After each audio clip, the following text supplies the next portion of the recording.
오늘 우리에게 주시는 하나님의 말씀은 출애굽기 14장 19절로 31절까지 말씀입니다.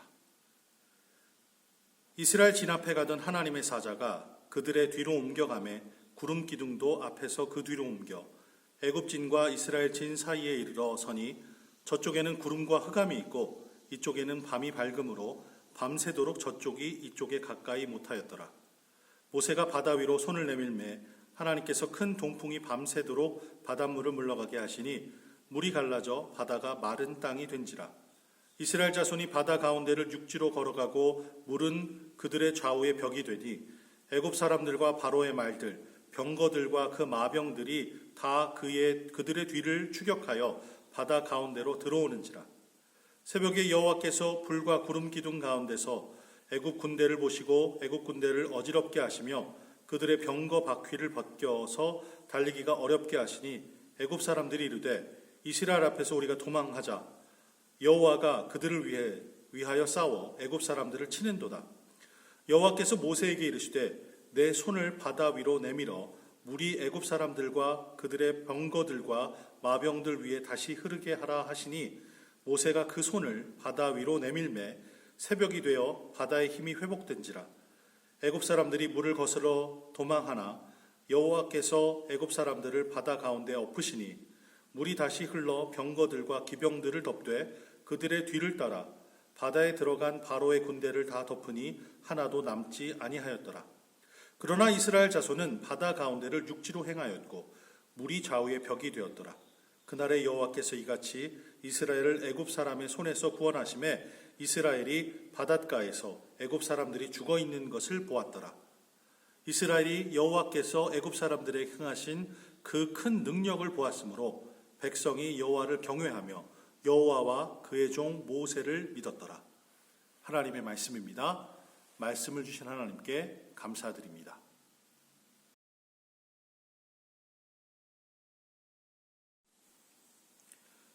이스라엘 백성들에게는 참으로 힘든 날이었습니다. 아무리 따져봐도 제대로 돌아가는 것이 하나도 없었습니다. 적어도 겉으로는 그렇게 보였죠. 오랜 세월 동안 노예로 살았었는데 그들은 이제 해방이 되었습니다.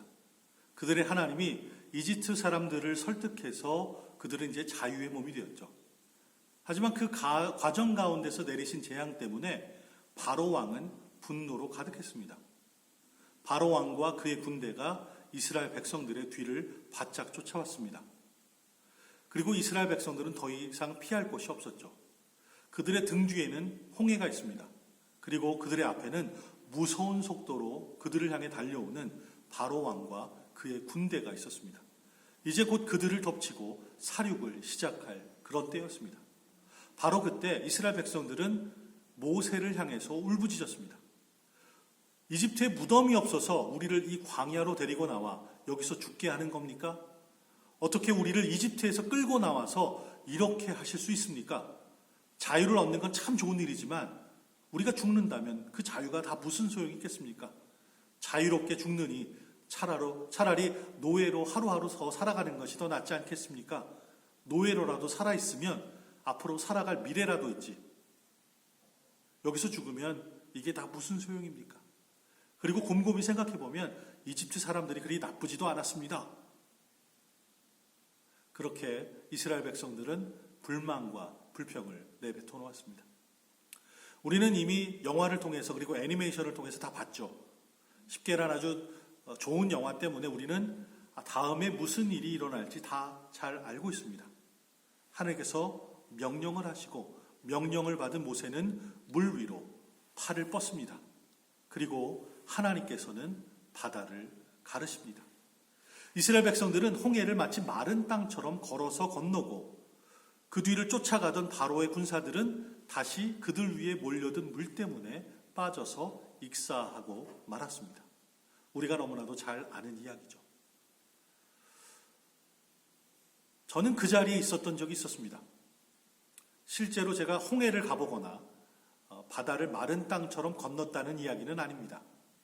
제가 제 인생 여정을 돌아보면 영적인 홍해를 마주하고 서 있던 때가 있습니다. 이거는 내가 어떻게 할 수 없는 일이야. 이거는 내가 감당할 수 없는 일이야 하는 그런 일들이 제 앞에 있었습니다. 그리고 등 뒤에는 사나운 파도가 으르렁거립니다. 그리고 제 앞에는 잔뜩 화가 난 무리들이 저를 둘러싸서 제가 꼼짝할 수 없던 그런 때가 있었습니다. 물에 빠져 죽던, 칼에 쓰러지던, 죽음은 너무나 당연해 보이는 그런 절망의 때가 있었습니다. 때로는 목사도 주님, 왜 이리로 이렇게 인도하셨습니까? 전에 있던 곳에는 무덤이 없어서 저를 이런 곳으로 데리고 나와서 여기서 죽게 하시는 겁니까? 어떻게 저를 이리로 인도하셔서 이렇게 하실 수 있습니까? 그렇게 울부짖는 때가 있습니다. 저만 그런 게 아니죠. 우리 모두는 다 그런 경험들이 있습니다. 때때로 꼼짝할 수 없는 우리 자신을 마주할 때가 분명히 있습니다. 예수를 그리스도로 고백하고 따르는 그리스도인들에게 이런 일이 생길 때가 있다는 것이죠. 예수 그리스도께서 인도하셔서 나아간 곳에 푸른 초장과 맑은 물가가, 그리고 잔잔한 물가가 있을 것 같은데 때로는 그 나간 곳에 적들을 만나서 둘러싸인 사면 초가의 경험을 할 때가 있습니다. 마치 하나님께서 이스라엘 백성들을 잘 인도하셨는데 그들의 앞에는 홍해가 있고 그들의 뒤를 쫓아 이집트 군대가 포위하며 다가온 것처럼 그런 순간이 우리 삶 속에 있다는 것이죠.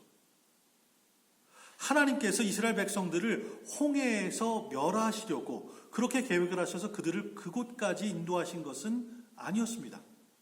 마찬가지로 예수님께서도 우리가 그렇게 안타까워하고 절망하는 그 자리에서 멸하시려고 그 자리로 인도하신 것이 아니죠.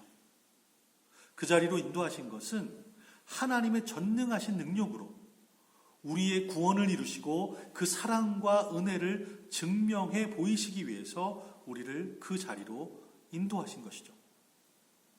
홍해를 마주해야 했던 이스라엘이 구원을 경험한 간증은 우리에게 가르쳐주는 교훈이 많이 담겨 있습니다. 하나님의 구원하시는 능력이 생생하게 드러나는 증거가 됩니다. 하나님의 인도하심을 따라서 홍해를 마주하고 하나님의 적들에게 꼼짝할 수 없게 포위당했을 때 하나님께서 과연 무엇을 하셨는지 오늘 이스라엘 백성들의 간증을 통해서 우리가 함께 들여다봅니다. 첫 번째로 우리가 홍해를 등지고 있을 때 하나님께서는 우리를 보호해 주십니다. 모세가 이스라엘 백성들을 이집트에서 인도하여 냈을 때 하나님의 천사가 그들과 함께 하면서 그들의 앞길을 인도했습니다. 그 천사는 낮에는 구름 기둥으로 또 밤에는 불 기둥으로 그들 눈앞에 나타났죠. 전능하신 하나님의 능력이 그들과 함께 계시고 그들의 앞길을 인도해 주신다는 것을 그들의 눈으로 직접 볼 수 있는 증거가 되었습니다. 바로의 군대가 이스라엘 백성들에게 가까이 치고 들어왔을 때 제일 먼저 일어난 일은 그 기둥이 움직였다는 것입니다. 그 구름 기둥이, 그 불 기둥이 이스라엘 백성과 이집트 군대 사이에 딱 막아서고 그 자리를 굳게 지키고 있었습니다.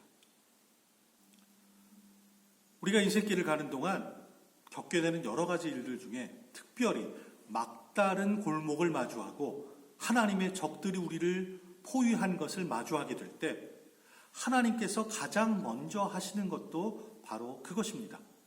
하나님께서 우리 앞에 서셔서 우리를 보호하여 주실 것입니다. 하나님께서 우리를 괴롭히고 멸하시려고 우리를 그런 막다른 곳으로 인도하신 것이 아닙니다. 그렇기 때문에 하나님께서는 적들과 우리 사이에 굳게 서셔서 우리를 보호해 주실 것입니다. 하나님께서 가장 최전방에 나가 서셔서 우리를 보호하시기 때문에 사방이 꽉 막힌 상황에서도 우리는 든든할 수가 있습니다. 구름 기둥과 불 기둥이 하나님의 백성을 보호하고 있었기 때문에 바로의 군대가 공격할 수 없었죠. 한쪽은 아주 캄캄한 암흑이 있었고 한쪽엔 밝은 빛이 있었기 때문에 눈이 부셔서 도대체 자신들이 공격하려는 이스라엘 백성이 어디 있는지도 모르고 너무나 혼란한 상황에 그들은 어지러워서 어찌할 수 없었습니다. 마찬가지로 하나님께서는 우리를 우리의 적들로부터 그렇게 보호해 주실 것입니다. 하나님의 은혜의 손이 우리를 덮으시기 때문에 이 세상의 악하고 더러운 적들이 우리를 공격할 수 없게 막아주십니다. 두 번째로 우리가 홍해를 등지고 서 있을 때 하나님께서는 우리를 구원하여 주실 것입니다. 하나님께서 하시는 방법은 때로는 우리가 원하고 상상하는 방법과는 전혀 다릅니다. 그래서 그 일이 처음에 이루어질 때 이거는 좀 아닌 것 같은데 라면서 머리를 갸우뚱하게 될 때가 있습니다. 이런 얘기가 있습니다. 어느 학교에서 있었던 일입니다. 하나님을 믿지 않는 무신론자 선생님이 성경을 빚고 오면서 이런 얘기를 합니다. 성경에서는 홍해가 갈라져서 이스라엘 백성이 바다를 마른 땅처럼 건넜고 그 바닷물이 다시 원상복귀되어서 모든 애국 군사가 바닷물에 익세했다고 기록되지만 사실 과학에 의하면 당시 홍해의 물의 높이는 발목을 찰까 말까 하는 높이에 불과했을 거다 이렇게 얘기를 합니다.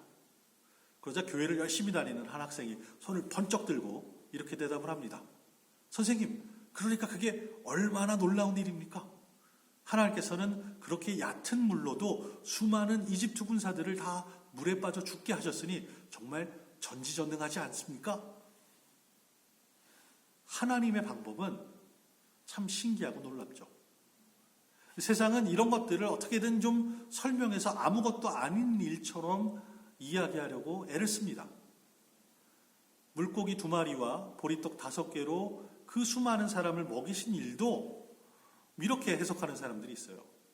어린 소년이 자신의 도시락을 다 드린 것을 보고 창피해져서 자신들이 원래 다른 사람들과 나누면 잘 못 먹게 되니까 고이고이 숨겨놨던 그 음식들을 꺼내 먹었기 때문에 나중에 12광줄이나 남게 되었다 이렇게 얘기하는 거죠.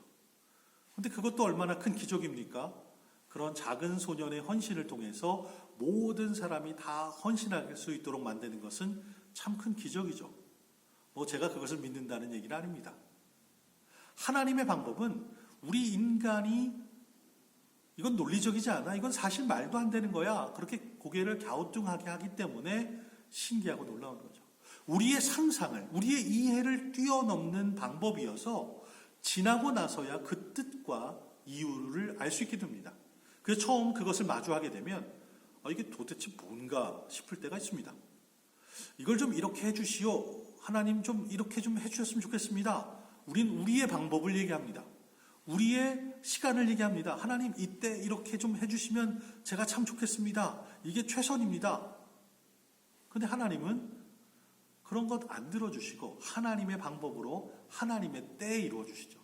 우리의 짧은 지식과 경험으로 우리가 얘기하지만 하나님은 그것을 뛰어넘는 방법으로 아주 놀라운 기적을 이루어 주십니다. 여러분 혹시 이런 얘기 들어보셨어요? 하나님께서 한쪽 문을 닫으시면 반드시 다른 쪽 문을 열어놓으신다. 또 어떤 이야기에서는 하나님이 한쪽 문을 닫으시면 창문을 열어놓으신다. 이런 얘기가 있습니다.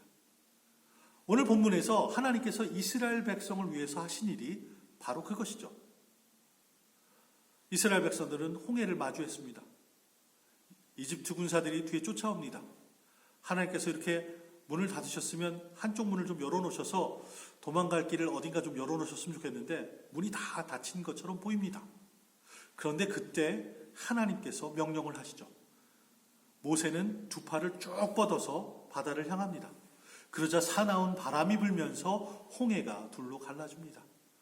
사방이 꽉 막힌 소망을 잃어버린 상황에 아무런 길이 없던 그곳에서 하나님께서 없던 길을 내어주신 것이죠. 우리가 말씀을 대충 읽으면 모세가 팔을 쭉 펴니 바다가 쩍 갈라졌고 그 새로 난 길을 찬양을 부르면서 이스라엘 백성들이 룰루랄라 신나게 건너간 것처럼 생각하기가 쉽습니다. 성경을 띄엄띄엄 읽으면 우리는 그렇게 이해를 하죠. 다른 사람들이 어떻게 읽고 내가 어떻게 감상을 했는지 그런 얘기 듣지 마시고 여러분이 직접 읽어보시면 그 안에 새롭고 깊은 이해를 얻게 됩니다. 이스라엘 백성들이 홍해를 다 건너기까지 하나님께서는 이스라엘과 이집트 군대 사이에 구름 기둥을 옮기셨다. 그렇게 성경은 이야기합니다. 왜냐하면 이집트 전차와 군대가 이스라엘 백성들 근처에 가게 하지 못하도록 대혼란을 주시기 위해서 그러는 것이죠. 이것은 엄청난 일입니다. 이스라엘 백성들은 처음에 이해할 수가 없었습니다. 왜 갑자기 자신들을 인도하던 앞에 있던 구름이 더 앞으로 가지 않고 뒤로 움직였을까 하는 것입니다. 마치 자신들을 버리고 도망간 것처럼 빠르게 움직입니다. 전혀 알 수가 없었죠. 거꾸로 움직이는 구름 기둥을 보면서 그들은 놀라고 두려웠을 것입니다. 자신들의 기대대로, 자신들의 생각대로 움직이지 않는 상황을 보면서 소망을 다 잃어버리고 절망의 나락으로 떨어졌을 것입니다. 하지만 그들은 후에 분명하게 깨달았을 것입니다. 하나님께서 이스라엘 백성을 구원하시기 위해서 이 구름 기둥을 사용하셨던 것입니다. 오늘 본문 19절과 20절을 보면 이렇게 기록되어 있습니다. 그때 이스라엘 진영을 앞서가던 하나님의 천사가 그들 뒤쪽으로 물러났습니다. 구름 기둥도 앞에서 뒤쪽으로 옮겨가 이집트 군대와 이스라엘 사이에 있었습니다. 그리고 구름이 한쪽은 어두움으로 덮고 다른 한쪽은 빛으로 비추어 밤새도록 한쪽이 다른 쪽에 가까이 가지 못하게 했습니다. 놀랍지 않습니까? 하나님께서 그렇게 해 주신 것입니다. 그렇게 이집트 군대가 가까이 오는 것을 막아 놓으시고서는 하나님께서는 큰 동풍을 사용하셔서 밤새도록 바닷물을 물러가게 하셨습니다. 성경도 그렇게 기록합니다. 밤새도록 바닷물을 물러가게 하시니 물이 갈라져 바다가 마른 땅이 되었다. 그렇게 기록하죠. 하나님께서는 당신의 백성들이 홍해를 건널 때 신발이 물에 적셔지지 않도록 그토록 배려하시면서 이 일을 이루십니다. 큰 동풍을 일으켜서 밤새도록 그 일을 이루셨다는 거죠. 당신의 백성을 위해서 하나님께서 밤새도록 열심히 일하셔서 홍해를 가르신 것입니다. 하나님께서는 우리 앞서 가셔서 그렇게 우리와 늘 함께 하시면서 일하시는 성실하신 놀라우신 하나님이심을 여러분 믿으시기 바랍니다. 하나님께서 가장 강력하게 역사하실 때는 바로 우리 인간들이 소망을 다 잃어버린 때가 아닐까 저는 그렇게 생각을 해봅니다. 가장 강력하게 역사하실 때는 우리 인간들의 방법을 다 해보고 실패하고 소망을 잃어버린 때입니다.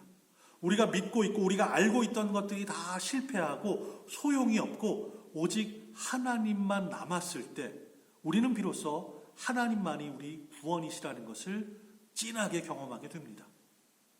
그리스도께서 우리를 어디로 인도하시던 그리스도께서 우리를 이끄셔서 우리로 구원을 얻게 해 주십니다. 때로는 사망의 음침한 골짜기로 우리가 걸어가죠. 그럴 때 걸어 들어갈 때 우리는 하나님 이건 아니지 않습니까? 내가 여기서 뭘 하겠습니까? 여기는 사망으로 가득한 절망의 곳 아닙니까? 여기서 저를 죽이시려는 겁니까? 우리는 그렇게 불평을 할 때가 있습니다. 하지만 그곳에서도 우리를 반드시 구원하여 주십니다. 다만 우리가 생각하고 상상한 방법과는 전혀 다른 하나님의 방법으로 그 일을 이루어 주시는 것이죠. 그리고 하나님의 방법은 언제나 옳습니다. 우리의 방법보다 훨씬 더 뛰어나십니다. 그러니 하나님의 방법을 신뢰하시고 그분께 여러분의 삶을 맡기시기 바랍니다. 세 번째로 우리가 홍해를 등지고 서 있을 때 하나님께서는 우리의 적들을 물리쳐 주십니다. 성경을 보면 이집트 군대는 이스라엘 백성들을 따라서 홍해로 들어가기로 결정했습니다. 그들을 끝까지 쫓아가서 그들을 다 죽이겠다 하는 분노가 그들 안에 있었던 것이죠. 그런데 하나님께서는 그들의 전차바퀴가 걸려서 빠져나가게 하셨습니다. 이런 일을 겪어서 그들은 깨닫게 되었습니다. 그래서 이렇게 얘기하죠. 이스라엘 앞에서 도망쳐야겠다. 하나님께서 그들을 위해서 이집트와 싸우신다. 하지만 그들은 너무 늦었습니다. 모세가 두 팔을 쭉 뻗자 홍해의 물이 다시 제자리로 돌아갔습니다. 그리고 마른 땅으로 이스라엘을 쫓아가던 이집트 군대 위에 그 어마어마한 양의 물이 쏟아지게 되었습니다. 이스라엘을 죽이려고 쫓아가던 이집트 군대는 다 물에 잠겨 멸망하게 되었습니다. 하나님께서는요, 우리에게도 똑같이 구원을 베풀어 주실 것입니다. 어떤 분들은 이렇게 물으실 수 있습니다. 목사님, 하나님께서 우리와 함께 하시는데 왜 이렇게 안 좋고 어렵고 절망스러운 일이 생깁니까? 하나님께서 우리를 지켜주시는데 왜 우리가 이런 사방에 다 둘러싸고 꼼짝 못하는 그런 포위당하는 일이 생깁니까? 이렇게 물으실 수 있습니다. 비가 오면 모든 사람들이 다 비를 맞죠. 해가 쨍쨍 내리치면 모든 사람들이 다 그 해를 맞습니다. 우리 인생은 불완전하고 연약해서 그것 때문에 겪을 수밖에 없는 아주 어려운 일들이 우리 삶 속에 있습니다. 누구도 피해갈 수 없는 우리 인생의 굴레 같은 것이죠. 근데 생각을 해보세요. 하나님 없이 그 일을 겪는 것이 더 쉽겠습니까? 아니면 하나님과 그 일을 겪는 것이 더 쉽겠습니까? 우리는 하나님께서 함께 해주시기 때문에 그 모든 것들을 넉넉히 이겨나갈 수 있습니다. 하나님께서 우리를 지켜주십니다. 또 만약에 우리 적들이 계속해서 우리를 집요하게 덮치려고 애를 쓰면 그것에서부터 피할 방법도 우리에게 허락하여 주십니다. 하나님께서 반드시 이기시지만 악한 영들을 완전히 멸하시지는 않으셨습니다. 그 일은 예수님께서 재림하실 때 완성이 되죠. 아직 그 일이 완성이 되지 않았기 때문에 악한 영들이 우리를 괴롭힙니다. 우리의 적은 사탄이죠. 그리고 그 사탄은 지금도 아주 시퍼렇게 살아있습니다. 그리고 하나님의 백성들에게 견디기 어려운 문제들을 아주 매일매일 새록새록 만들어서 우리 위에 얹어주고 우리를 어렵게 하고 있습니다. 사탄은 수많은 모습으로 우리에게 다가옵니다. 초대교회 때는 로마의 황제권으로 그리스도인들을 핍박했죠. 그들이 예수 그리스도를 따르고 믿는 것을 믿지 못하도록 핍박하는 세력들이 바로 사탄의 세력들이었습니다. 인류 역사에 걸쳐서 참으로 못된 세력들이 많았습니다. 이단의 잘못된 교리를 가리키기도 하고요. 유사 기독교의 관습으로 교회가 잘못된 길로 갈 수 있도록 그래서 넘어지도록 우리를 공격했습니다. 그리고 사탄은 계속해서 우리 안에 질투심, 선입견, 차별이라는 씨앗들을 뿌려서 우리 마음이 혼돈하게 되고 서로 편을 가르고 서로 손가락질하고 서로를 깔보는 일들로 넘어지게 만듭니다. 하지만 그런 사탄의 운명은 분명합니다. 하나님 앞에 멸망하게 되어 있습니다. 오늘 말씀에 보면 모세가 팔을 쭉 뻗자 홍해물이 이집트 군대 위에 쏟아져서 그들을 다 멸하셨습니다. 이스라엘의 적들을 멸하신 것이죠. 마찬가지로 하나님의 아들 예수 그리스도께서 십자가에서 두 팔을 쭉 벌리셨을 때 사탄의 운명도 그 끝이 결정되었습니다. 예수님께서는 곧 다시 오십니다. 그리고 그 다시 오시는 그날에 하나님의 계획에 반대되는 그 모든 것들을 다 멸하실 것입니다. 오늘 설교 제목은 꼼짝할 수 없을 때라고 정했습니다. 꼼짝할 수 없을 때. 아마 오늘 설교를 위해서 기도하시면서 준비하신 분들은 우리는 과연 무엇을 해야 할까? 목사님이 그 얘기를 좀 해주실까?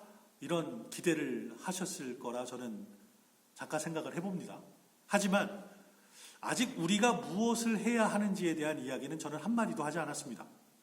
지금까지 나눈 이야기 모두는 하나님께서 무슨 일을 어떻게 하셨는지를 나누었습니다. 그리고 사실 그래야만 합니다. 우리가 꼼짝할 수 없을 때에는 우리가 무엇을 하느냐보다 하나님께서 우리 인생에 무슨 일을 행하시느냐가 가장 중요합니다. 이스라엘은 사방이 포위된 상황에서 스스로 나올 수가 없었죠. 이집트의 군대가 그들을 둘러싸고 있었고 그들과 싸울 힘이 그들에게는 없었습니다. 그들은 한 번도 군사훈련을 받지 못했죠. 이제 막 노예 생활에서 벗어난 자유인들이니까요. 그들은 그래서 조직력도 없었습니다. 무기도 없었죠. 이스라엘 백성은 이집트의 바로왕과 그의 군사들에 의해서 철저하게 도륙당할 그런 입장이었습니다. 그런 절망의 상황에서 하나님께서는 그들을 구원하셨습니다. 이스라엘 백성이 한 일이라고는 오직 전능하신 하나님의 능력을 믿고 그 말씀에 순종하며 따른 것밖에 없습니다. 자, 다음번에 여러분께서 바다를 등지고 서 있는 여러분 자신을 발견하신다면 하나님을 바라보십시오. 자신이 무엇을 할 수 있는지 생각하지 마시고 하나님께서 무엇을 하실 수 있는지 거기에 집중하시기 바랍니다. 그리고 하나님께서 그 험한 바다를 걸어서 건너라 하시면 이게 무슨 소리야? 그렇게 의심하지 마시고 그저 믿고 여러분의 발걸음을 내딛는 순종을 하시기 바랍니다. 예수를 그리스도로 고백하는 우리 모두의 삶은 다 하나님의 것입니다. 내 힘으로 사는 것이 아니라 나의 뒤편에서 일하고 계시는 그 하나님의 도우심으로 우리가 살아갑니다. 우리 앉고 서심을 다 아시는 그분이 바로 하나님이십니다. 또한 우리를 위해서 밤새워 일하시는 전능하신 하나님께서 그의 강하신 오른손으로 우리를 붙드십니다. 우리보다 앞서가시고 또 먼저 가시고 우리 곁에 늘 계시고 또 우리 뒤에서 늘 역사하시는 그 하나님을 믿고 나아가시는 우리 믿음의 가족들이 다 되시기를 주님의 이름으로 축원합니다. 하나님께서는 당신의 백성을 위해서 큰 일을 행하시는 하나님이십니다. 없던 길을 여시기 위해서 홍해를 가르시는 그분이 바로 우리의 하나님이십니다. 꼼짝할 수 없을 때 하나님께서 우리를 보호해 주신다는 것을 기억하시기 바랍니다. 우리가 모든 것에 다 둘러싸여 포위당해서 절망을 마주할 때 하나님께서는 우리를 구원하여 주십니다. 예수 그리스도의 안에 거하는 우리를 위해 하나님께서 이미 우리의 적들을 다 물리치고 승리하셨습니다. 그 승리의 하나님과 함께 당당히 나아가시는 저와 여러분 되시기를 주님의 이름으로 축원합니다.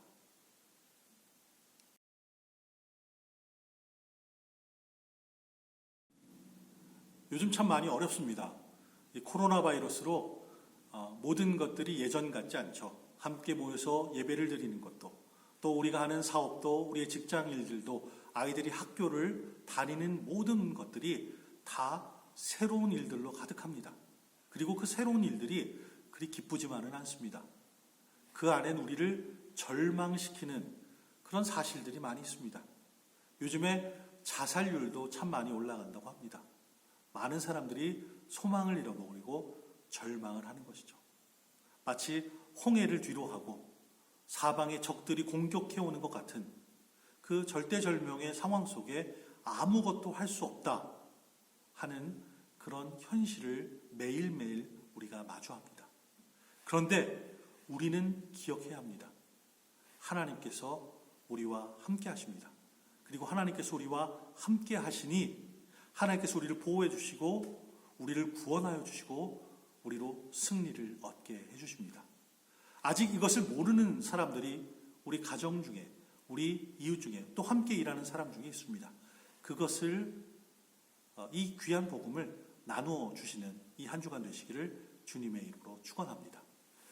이제는 우리 구주 예수 그리스도의 크신 은혜와 아버지 하나님의 무한하신 사랑하심과 성령님의 감화 감동하심이 함께 머리 숙인 당신의 사랑하는 백성들 위해 그 가정과 일터 위에 지금 더 영원토록 함께 하시기를 간절히 축원하옵나이다.